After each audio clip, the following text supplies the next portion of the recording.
یہ بابرکت مہینہ اپنے دامن میں اتنی برکتیں لیے ہوئے جلوہ گر ہوتا ہے کہ رسول کریم صلی اللہ علیہ وآلہ وسلم نے ارشاد فرمایا، اگر لوگوں کو پتہ چل جائے کہ رمضان میں کیا ہے تو وہ آرزو کریں کہ پورا سال ہی رمضان رہے۔ اتنی برکتیں اور اتنی رحمتیں اللہ نے اس مبارک مہینے کے دامن میں ڈال دی ہیں۔ میں نے جو آپ کے سامنے آیت کریمہ تلاوت کی ہے اس میں بھی اس مفہوم کو بیان فرمایا گیا کہ اے ایمان والو، تمہارے اوپر روزے فرض کیے گئے ہیں جس طرح تم سے پہلوں پہ فرض کیے گئے تھے۔ یا ایھا الذین آمنوا کتب علیکم الصیام کما کتب علی الذین من قبلکم۔ کیوں فرض کیے گئے؟ وجہ کیا ہے؟ لعلکم تتقون، تاکہ تم متقی بن جاؤ، تم پرہیزگار بن جاؤ۔ تو روزے کی فرضیت کا نتیجہ تقوی کا حاصل ہونا ہے، اتقاء کی دولت کا نصیب ہونا ہے۔ تو اس آیت کریمہ میں تین چیزیں بیان کی گئی۔ سب سے پہلی، اے ایمان والو، تمہارے اوپر روزے فرض کیے گئے۔ پھر دوسری بات، جس طرح تمہارے سے پہلوں پہ فرض کیے گئے۔ اور تیسری بات، تاکہ تمہیں تقوی کا نور نصیب ہو، تمہیں اتقاء کی دولت نصیب ہو۔ تو ایک تو روزے کی فرضیت کا حکم دیا گیا، اور دوسرا یہ تسلی دی گئی کہ یہ بھوک اور پیاس کی شدت تمہیں ہی نہیں کاٹنا پڑے گی، تم سے قبل بھی لوگ یہ عبادت کرتے رہے ہیں اور وہ اس مشکل عبادت سے تقوی کو حاصل کرتے رہے ہیں، اور تمہیں بھی ہم اس راستے سے تقوی نصیب کرنا چاہتے ہیں۔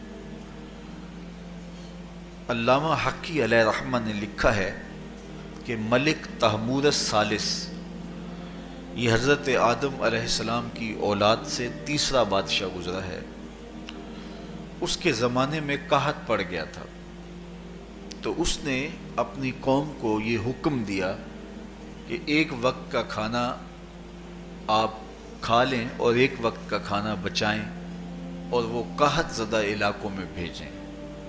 تو قوم نے اس حکم کو بصر و چشم قبول کیا اور ایک وقت کا فاقہ کاٹ کے اپنے ان بھائیوں کے لیے وہ کھانا بھیجتے جو قحط میں مبتلا تھے۔ قوم کی یہ ادا اللہ کو پسند آ گئی اور وقت کے نبی پر وحی کی گئی کہ تمہارے اس عمل کو ہم عبادت قرار دیتے ہیں۔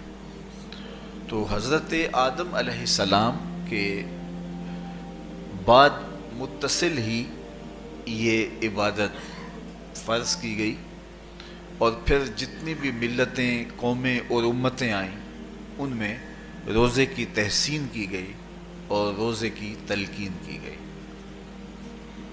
پرانی جتنی بھی کتابیں ہیں، اناجیل ہیں، تورات ہے، اس میں روزہ داروں کی تعریف موجود ہے۔ اور حضور علیہ السلام جب اس دنیا پہ تشریف فرما ہوئے تو آقا کریم روزے کی فرضیت سے پہلے بھی روزے رکھتے تھے۔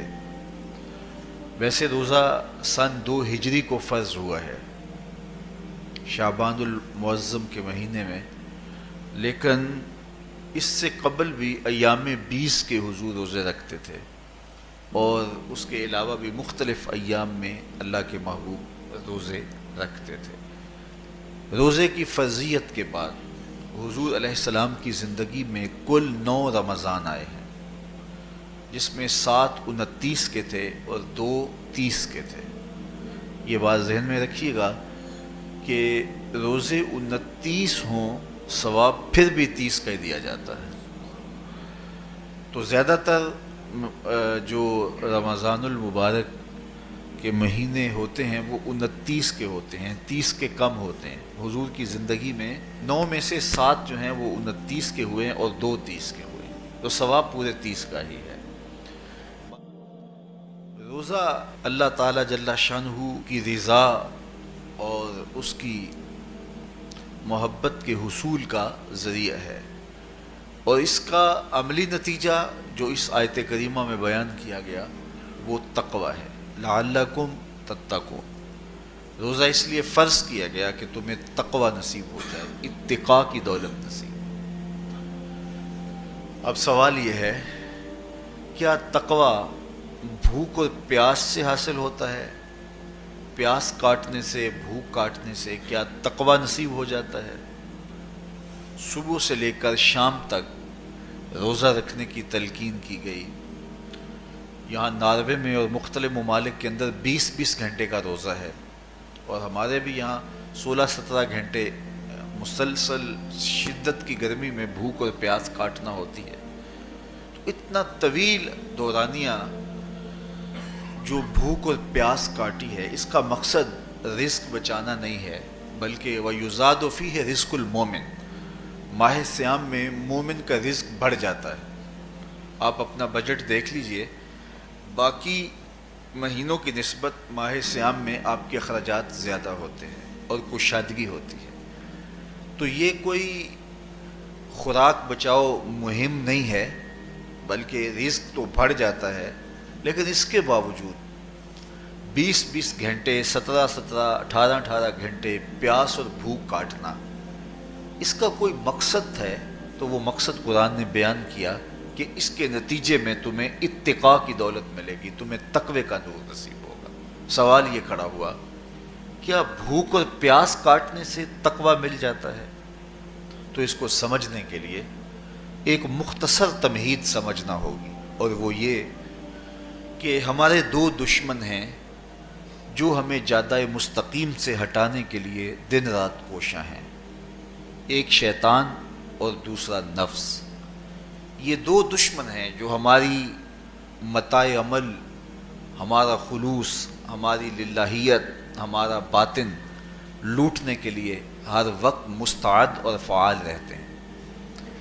اب ان دو دشمنوں سے ہمارے تنہا ناتواں وجود کا مقابلہ ہے، اور ان میں سے جو بڑا دشمن ہے وہ نفس ہے، کیونکہ شیطان نے جب انکار سجدہ کیا تو ہم تو یہ کہتے ہیں کہ ہمیں شیطان نے بہکا دیا، لیکن شیطان نے جب انکار سجدہ کیا اور خود بہک گیا تو اس وقت کوئی دوسرا شیطان تو نہیں تھا جس نے شیطان کو بہکایا، وہ نفس تھا جس نے شیطان کو شیطان بنایا۔ اس نے اندر سے کہا انا خیر منہ، میں بہتر ہوں۔ تو یہ انانیت جو تھی، انا خیر منہ، اس نے اس کو بہکایا۔ تو شیطان کو شیطان بنانے والا نفس ہے، تو نفس شیطان سے بھی بڑا دشمن ہے۔ ایک بزرگ تھے، وہ ساری زندگی اپنی زبان پہ انا کا لفظ نہیں آنے دیتے تھے۔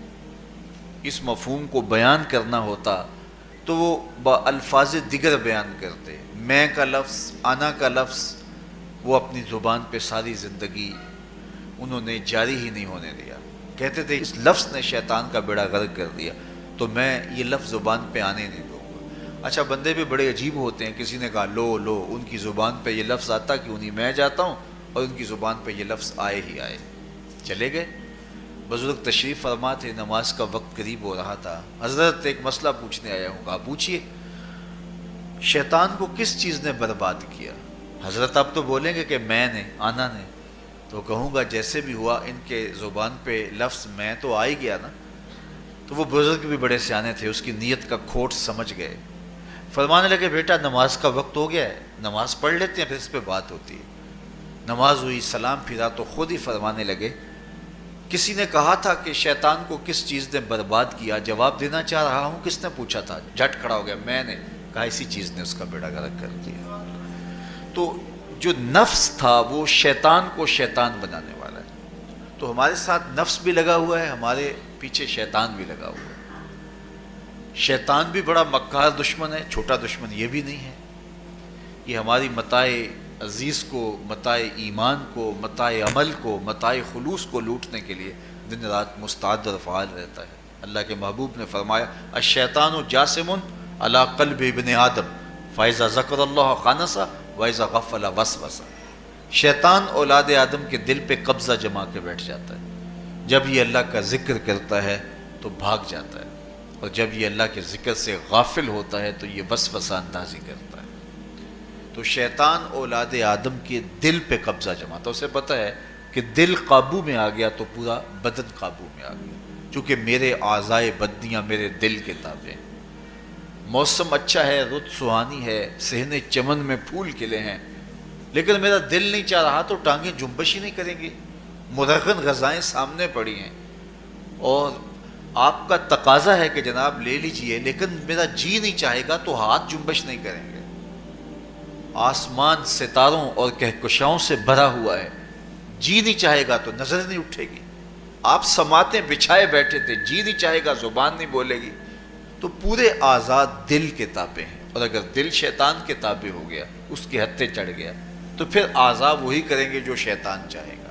اور اگر یہ دل مالک کی محبت سے سرشار ہوگا تو پھر دل جو چاہے گا وہی اعضاء کریں گے، تو دل اللہ کی نافرمانی کی چاہت ہی پیدا نہیں ہونے دے گا، تو اعضائے بدنیاں کا رخ بھی اللہ کی رضا کے حصول کے لیے ہوگا۔